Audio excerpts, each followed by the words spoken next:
28 फरवरी 2026 ये वो तारीख है जिसने पूरी दुनिया के नक्शे को बदलने की शुरुआत कर दी है। अमेरिका और इसराइल ने मिलकर ईरान पर फुल स्केल मिलिट्री अटैक शुरू कर दिया है।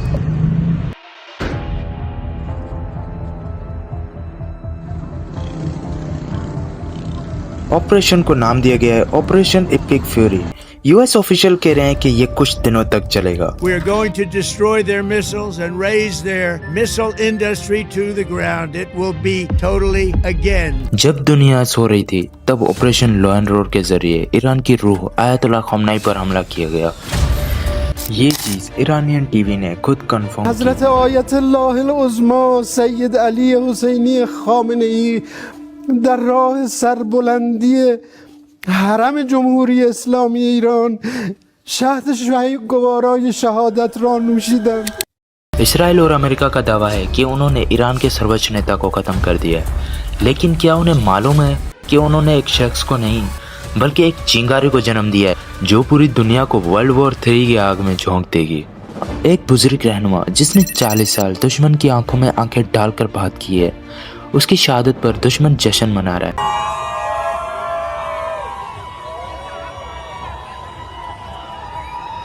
लेकिन ईरान के अवाम की ये 9 आंखें कह रही हैं कि जंग अब शुरू हुई है। डोनाल्ड ट्रंप ने दुनिया को ये बताया कि वो पीस डील कर रहा है।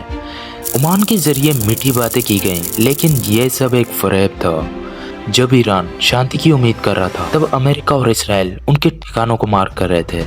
ये पीठ में घोंपा गया वही पुराना खंजर है जो अमेरिका हमेशा से इस्तेमाल करता आया है। पॉलिटिकल धोखे की ऐसी मिसाल इतिहास में कहीं नहीं मिलती। दुश्मन कहता है कि हमने टारगेटेड अटैक किया है, तो क्या 108 मासूम बच्चियां उनका टारगेट अटैक थी? मनाब शहर के उस स्कूल में अब सिर्फ खामोशी और खून के निशान हैं। जब एक बाप अपनी बेटी का बस्ता मलबे से निकालता है तो वो दुश्मन के लिए सिर्फ एक नफरत निकालता है। अमेरिका और इसराइल ने अपने हाथ मासूमों के खून से रंगे और इसका हिसाब क़यामत तक होगा। ईरान खामोश नहीं रहा। ऑपरेशन फतेह खैबर ने आसमान को रोशन कर दिया। 400 से ज्यादा बैलिस्टिक मिसाइल ने दुश्मन के गुरूर को मिट्टी में मिला दिया। अगर हमारे घर जलेंगे तो दुश्मन के शहर, चाहे वो तिल एबिब हो या अमेरिका के गुल्फ में ठिकाने, कोई महफूज नहीं रहेगा। ईरान ने दिखा दिया कि हम मौत से नहीं डरते, हम शहादत का इंतजार करते। ईरान के पास सिर्फ मिसाइल्स नहीं, दुनिया की सांस रोकने की ताकत है। अगर ईरान की नाकाबंदी की गई तो दुनिया में तेल की कीमतें $400 पर जाएंगी। पेट्रोल और डीजल के लिए लोग सड़कों पर होंगे।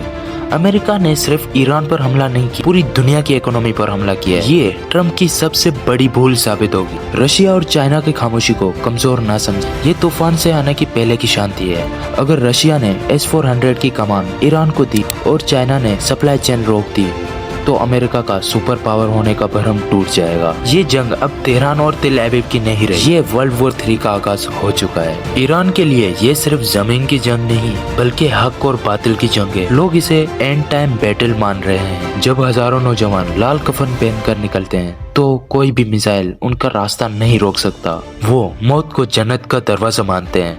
अमेरिका के पास टेक्नोलॉजी है, लेकिन ईरान के पास ईमान की ताकत है।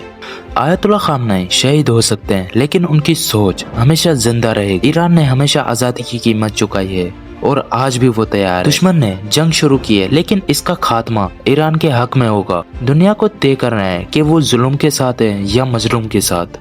आपका क्या मानना है? क्या अमेरिका ने अपनी तबाही की शुरुआत कर दी है? अपनी राय कमेंट सेक्शन में जरूर बताएं।